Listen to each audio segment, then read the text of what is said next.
Now we'll go over some key aspects of recording good video with a handheld camera. You'll want to practice these a few times before you go to an actual event.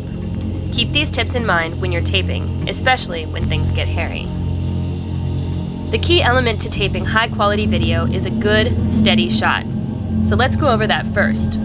Starting from the ground up, have your feet well balanced with your weight evenly distributed between them, and bend your knees a little.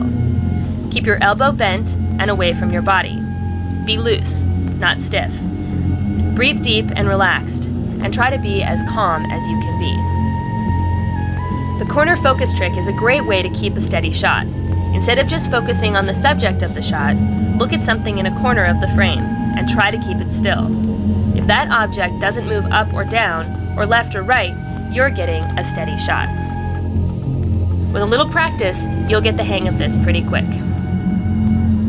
Now let's check out a few different types of shots. We'll start with the most basic and important shot of all, the still shot. This is where the camera doesn't move. Most of your shots should be stills, at least 2/3 of them. A common beginner mistake is to have too much movement. Try to keep still shots short. Usually about 5 to 8 seconds is good, unless there's some sort of action going on. When you angle the camera a little, this is called a Dutch angle. These shots can add an arty flair to your project. A panning shot creates a panoramic view with one flowing shot. To get a good pan, figure out your start and end points before you tape, and then take a practice pan if you can. A good technique is to point your feet towards the end of the shot and twist towards the beginning. Then, as you exhale, tape while unwinding to the relaxed position, keeping a smooth, even speed. Hold your beginning and end points for a second. Here are some common pan problems. First is the overuse of them. Never pan just because you can. Always have a purpose. Avoid changing direction or uneven speed. If you don't like the pan, then start over. When you change the point of focus by moving it in or out, this is called a zoom. Using a zoom to frame an image is quite common. It can also help you solve a contrast problem. Zooming can help point out a detail or expand the context of a situation. Again, hold your start and end points for a few seconds, and then try to maintain a smooth, steady speed. Avoid overusing zoom shots, another common beginner mistake. When you tape while moving, this is called a walkthrough. When you try this maneuver, let your feet glide across the ground instead of moving up and down. Absorb as much shock as possible with your knees and elbows and move slowly and smoothly. Imagine yourself practicing Tai Chi. With some practice, this shot does get easier. After you get familiar with some of these moves, you can combine them to get high-quality, interesting shots. It's also cool to have a few longer shots, but avoid taping too many. This will just waste a lot of tape. By practicing and mastering these taping techniques, you'll be halfway to becoming a high-quality videographer. The other half involves understanding how to create good visual composition. There are no rules set in stone as to what defines a good-looking shot, but there are a few basic guidelines to be aware of to create a shot that feels right. The main thing to keep in mind is the primary subject of the shot and how it relates to the rest of the scene. The term used to describe this relationship is balance. A well-balanced shot will have the visual weight evenly distributed throughout the frame. An unbalanced shot will have too much of the visual weight to one side or the other, or be too high or low in the frame. Usually, placing the primary subject in the center of the frame with an evenly distributed background scene will work fine. If the background is unbalanced, this may look odd and you may need to adjust your perspective.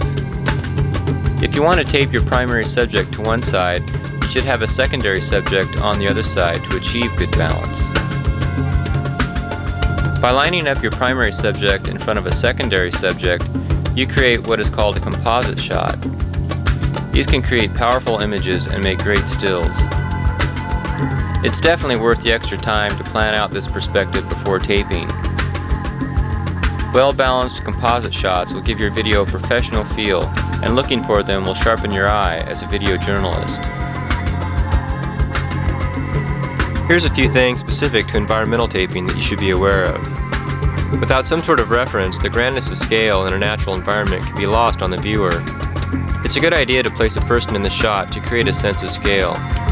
It's not necessary to do this every time, but it's recommended to use this tactic once in a while, especially in your earlier establishing shots. Placing something in the extreme foreground can help create a better field of depth and help alleviate that flat look that's a common problem in nature video. Video documentation of endangered plants and animals in areas threatened with development or clear-cutting has been very effective in altering or even canceling the proposed destruction. Video projects documenting plans for environmental destruction have also inspired people to unite in resistance as well as sway politicians to get involved. If you plan to make a video project for this purpose, we highly suggest including emotional, artistic content that will appeal to individuals, rather than attempting to sway the government with a dry, factual piece containing purely scientific arguments. Focusing the camera keeps a sharp image from getting blurry. In a live-action scene, you should stick with the camera's autofocus and only use manual focus when the auto is having trouble. Sometimes just zooming out a little can solve a focus problem. The exposure, on the other hand, should always be on manual.